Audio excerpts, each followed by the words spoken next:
నిన్ను కదిలిస్తుంది అనమాట.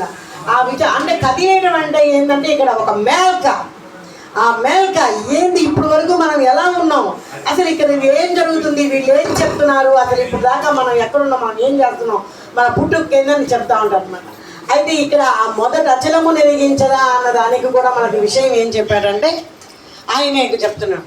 తానే ననకను నిండిన దానికి పేరేమి బయలు, తానే ననుచును నేననియక నేనెవ్వరు లేనెరుకవు, ఉంటే లేనే లేనను మీ అంటిని అంటే లేనే లేవు సుమి.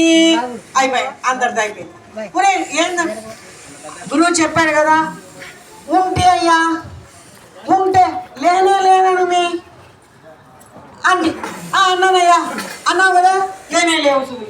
అయితే ఇక్కడ చెప్పినప్పుడు అన్నదెవరు అన్నది పాయింట్. తానే ననకను నిండిన దానికి పేరేమి, ఎందుకంటే ఎవడు ఆ గుర్తు గ్రహించాలి. తాను నేను అంటే నేను నేను నేను అనేటువంటి కదలిక ఒకటి ఉంది మనలో. ఆ నేను కదులుతుంది, అది ఏం కదలికో మనకు తెలియదు. అసలు నేననే మాటను అయితే వాడుతున్నాం కానీ నేను యొక్క ప్రయాణము, నేను యొక్క విధానము, నేను యొక్క లక్ష్యం ఇవన్నీ ఏం తెలియదు అనమాట. తెలుసుకోవడానికి ప్రయత్నం చేస్తున్నాం. ఆ కదలికను ఆ నేనే నేను అంటా ఉంది, అది లేనెరుక, అది లేనిదిరా అబ్బాయి. ఉన్నట్టు నిన్ను భ్రమింపచేసి భ్రమాభ్రాంతులతో ఉండి నిన్ను ఇంత పనికి గురి చేస్తుంది. అయితే తాను నేను అని అనకుండా ఉండే, తాను నేనని అనకుండా ఉండే అది బయట.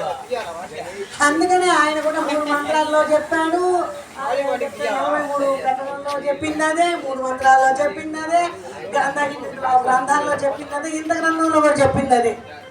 ఎంత మనిషికి మనకి మెదడుకి ఎక్కడానికి చెప్పారు అనమాట. అందుకనే ఈ విషయాన్ని గ్రహిస్తున్నటువంటి వాడికి, ఆ స్థితి పొందుతున్నటువంటి వాడికి కూడా పలుకున్న బలుగరాగను కలపోయిరమనిన మరి ఉలువృక్ష సంధి లేక కలిగున్నది బట్ట బయలు కదరా మాయన్న, ఇదిగో చూడు కదులా దోయన్న అన్నాడు. ఈ యొక్క పలుకన్నా బలగాగా కలపన్న